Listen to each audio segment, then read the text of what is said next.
The 18th century was a transitional period, witnessing the decline of the Mughal Empire, the rise of regional powers like the Marathas, Mysore, and Hyderabad, and the gradual expansion of British rule. The century ended with the British firmly entrenched in Bengal and southern India, setting the stage for complete colonial rule in the 19th century. The 18th century began with the death of Aurangzeb in 1707, marking the start of the Mughal Empire's decline. His successors lacked strong leadership, leading to political instability and regional fragmentation. In 1708, Banda Singh Bahadur established the Sikh Khalsa state, challenging Mughal rule in Punjab.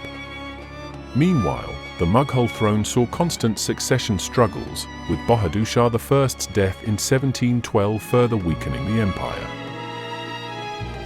By 1713, the Sayyid brothers, known as the Kingmakers, placed Farrukhsiyar on the Mughal throne.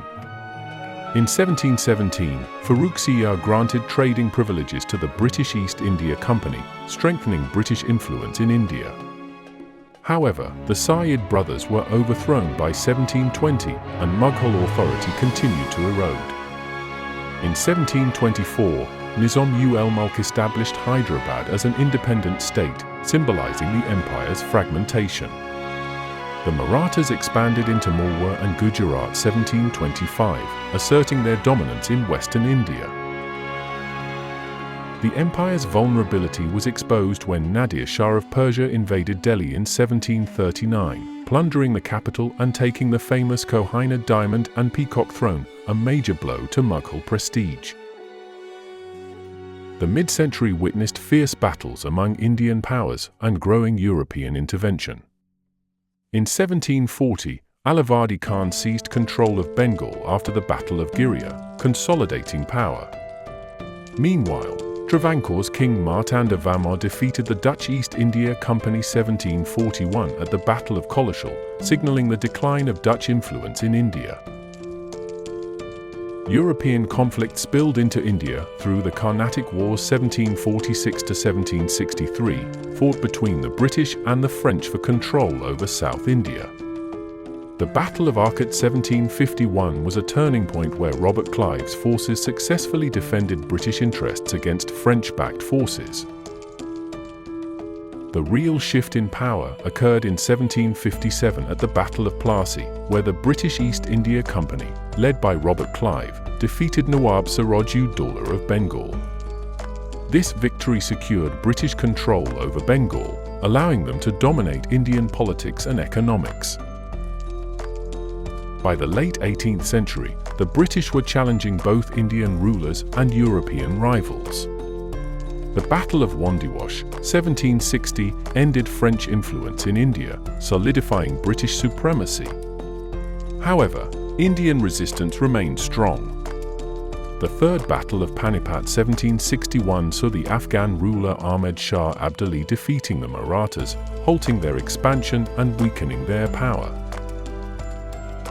In 1764, the Battle of Buxar was another decisive moment where the British defeated the combined forces of Bengal, Awadh, and Mughal Emperor Shah Alam II. This led to the Treaty of Allahabad 1765, granting the British Diwani rights, tax collection over Bengal, Bihar, and Odisha, establishing their financial dominance. The British also faced stiff resistance from Hyder Ali and Tipu Sultan of Mysore in the Anglo-Mysore Wars 1767–1799. Meanwhile, the First Anglo-Maratha War 1775–1782 ended in a peace treaty, delaying British expansion into Maratha territories. However, British policies were also causing economic and social crises. The Great Bengal Famine of 1770 resulted in nearly 10 million deaths, highlighting the exploitative revenue system under British rule. In 1772, Warren Hastings took charge as the first Governor-General of Bengal, ushering in a new era of British administration in India. To regulate the growing power of the East India Company, the British Parliament passed the Regulating Act in 1773, laying the foundation for governmental oversight. Meanwhile, conflicts raged across India. The First Anglo-Maratha War, 1775–1782, saw the British attempting to weaken Maratha influence, eventually concluding with the Treaty of Salbai. Around the same time, the British faced fierce opposition in the Second Anglo-Mysore War, 1780–1784, where Tipu Sultan aggressively resisted their expansion. To tighten control, the British introduced Pitt's India Act in 1784, reinforcing government authority over the company. However, tensions with Mysore persisted, leading to the Third Anglo-Mysore War, 1790–1792, in which Tipu Sultan suffered territorial losses, further strengthening British dominance in southern India. The end of the century saw the permanent settlement 1793 in Bengal under Lord Cornwallis, creating a fixed land revenue system that impacted Indian farmers for generations.